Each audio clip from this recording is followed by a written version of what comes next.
Então vamos agora ao nosso vídeo que vai discorrer, vamos tratar das teorias de escolha ou teorias de decisão. Então, na verdade, essas correntes teóricas relacionadas à tomada de decisão, de escolha, elas podem ser agrupadas em duas linhas. Primeira linha, a abordagem racional, e a outra linha é a abordagem não racional, ou também conhecida como comportamental. Bom, vamos começar pela teoria racional.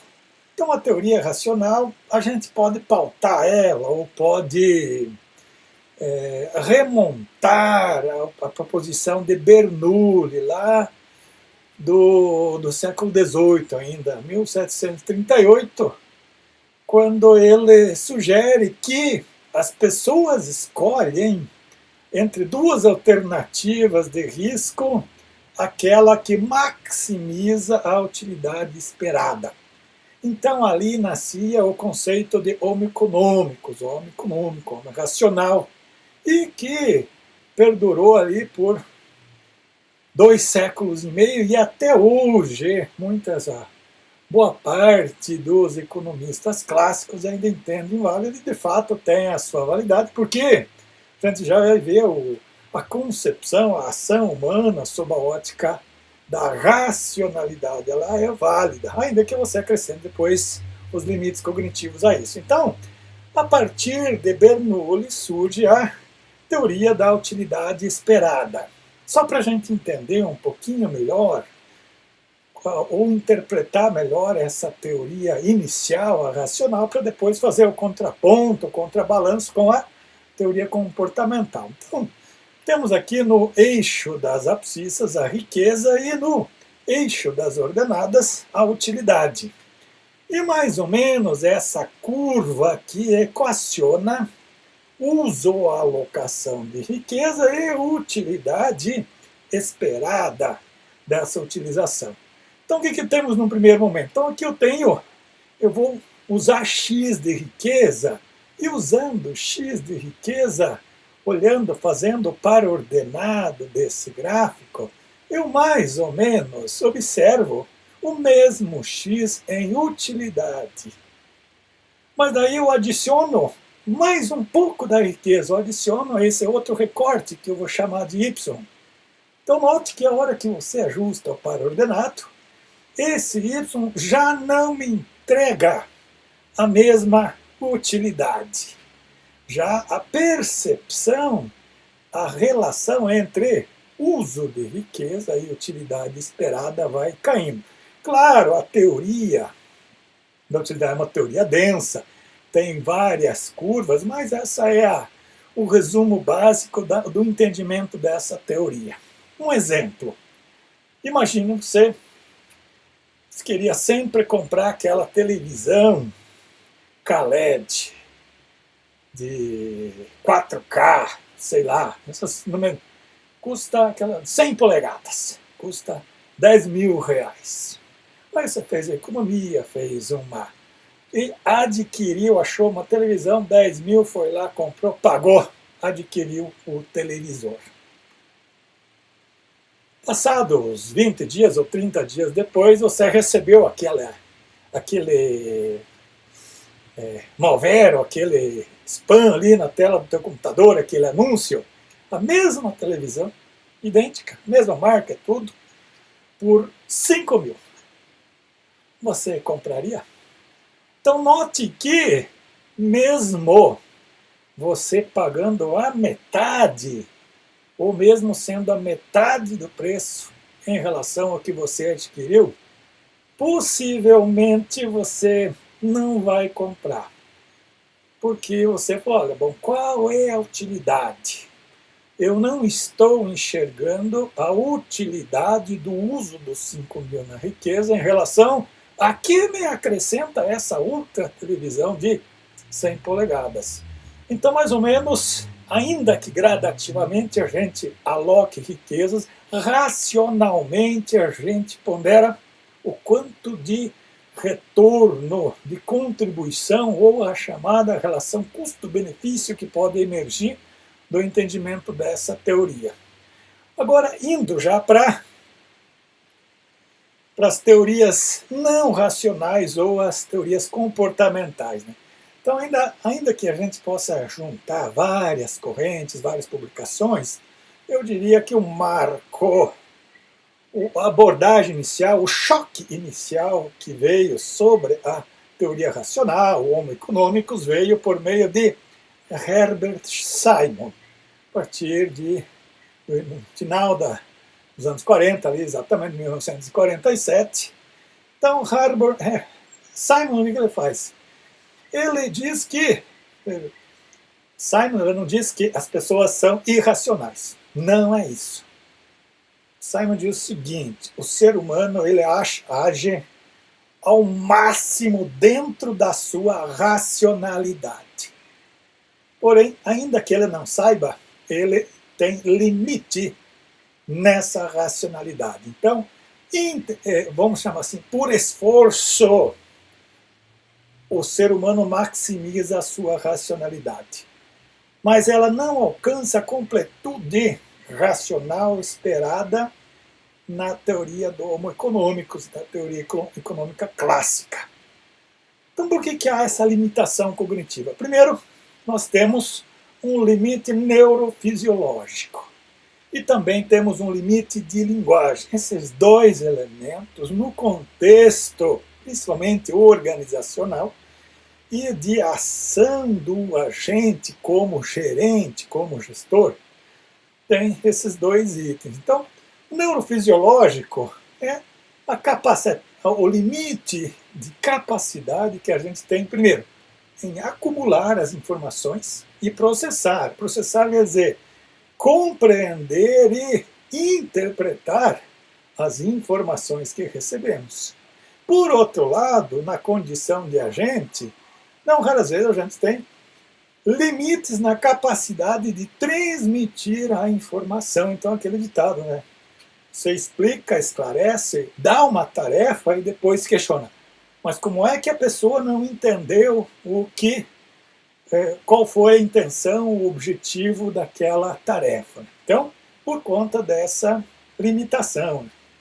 Então, os limites cognitivos, os estudos iniciais de Simon, eles foram importante contribuição para a teoria dos custos de transação.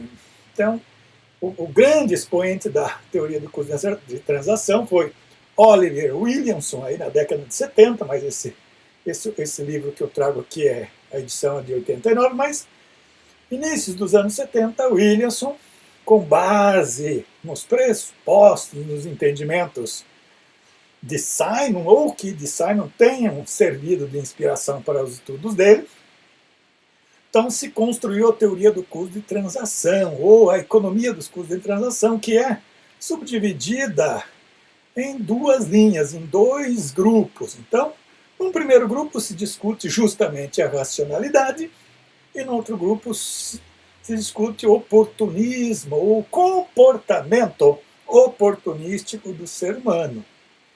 Então, sob a ótica da racionalidade, a teoria dos custos de transação aborda três agrupamentos, três níveis. O primeiro é a racionalidade forte, ou seja, é exatamente o mesmo entendimento da teoria racional, do Homo economicus, da economia clássica.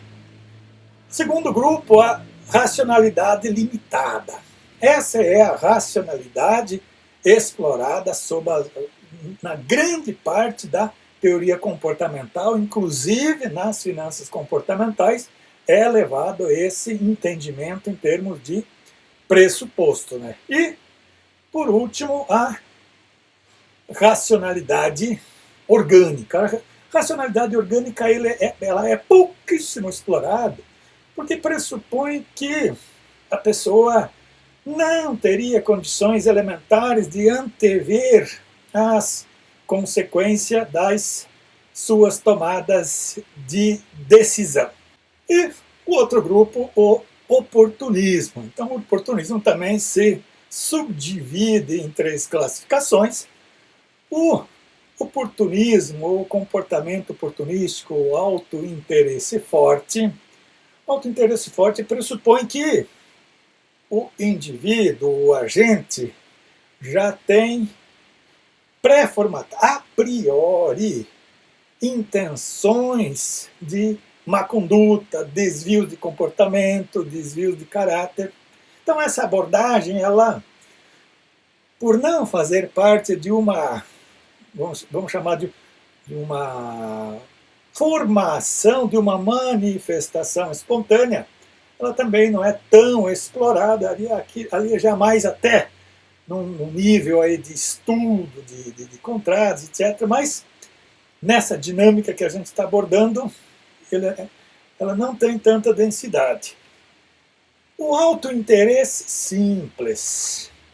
O autointeresse, juntamente com a racionalidade limitada, é que permeiam a necessidade de você estabelecer regras, estabelecer contratos, estabelecer esclarecimentos, disclaimers escritos, para que haja o entendimento entre as partes. O autointeresse simples diz o seguinte: todos nós temos autointeresse.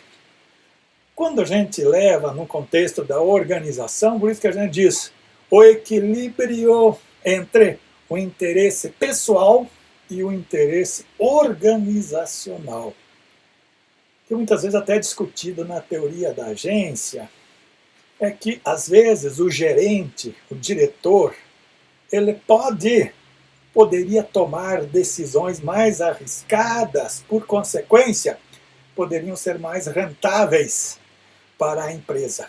Mas se der errado, ele pode perder o emprego. Olha, para garantir, não vamos arriscar, ele toma uma decisão mais segura, mas não porque é melhor para a empresa. Porque, de certa maneira, a empresa mantém-se, entre aspas, na sua dinâmica, talvez não tão arrojada, mas o emprego dele estaria preservado. Então, é preciso entender que quando a gente trabalha com pessoas, quando a gente convive e inclui as pessoas num processo gerencial, precisa considerar que essas pessoas têm autointeresse e a necessidade de conciliá-los. E o último item é o servomecanismo, a obediência pura, né? Que a gente não discute, que é como se a pessoa fala, olha, eu designo e a pessoa literalmente vai cumprir aquelas funções desprendida totalmente de questões pessoais. As questões pessoais ficam literalmente afastadas. Então, racionalidade limitada dessa teoria e o autointeresse simples aqui dão o suporte para as discussões no contexto comportamental. E aqui até para entender, bom, será que essa teoria tem algum suporte, alguma contribuição ao que a gente está discutindo nessa disciplina? Então notem que a partir, basicamente, então vejam, bom, só exemplificando, vivenciamos recentemente escândalos e mais escândalos de corrupção, desvio de conduta, desvio de recursos públicos, confusões público-privado. Gente, não é essa questão, é uma questão teórica. Já há 70 anos que isso é discutido. Limitação de racionalidade, limites cognitivos e autointeresse envolvidos. Se você não constrói, e aí que eu trago a contribuição da teoria dos custos de transação para hoje. Hoje, os debates atuais, o que a gente vê? Nós vemos preocupações em termos de governança corporativa, tanto é que temos hoje um Instituto Brasileiro de Governança Corporativa que permeia, estabelece diretrizes para as empresas que operam em bolsa. Nós temos grandes avanços e propostas de desenvolvimento de governança pública E, principalmente, nós já vemos programas de compliance, programas que se preocupam em observar e estabelecer mecanismos de que fique vedado que não haja interferência do autointeresse, seja pelo viés de má conduta mesmo, ou por limitação de racionalidade.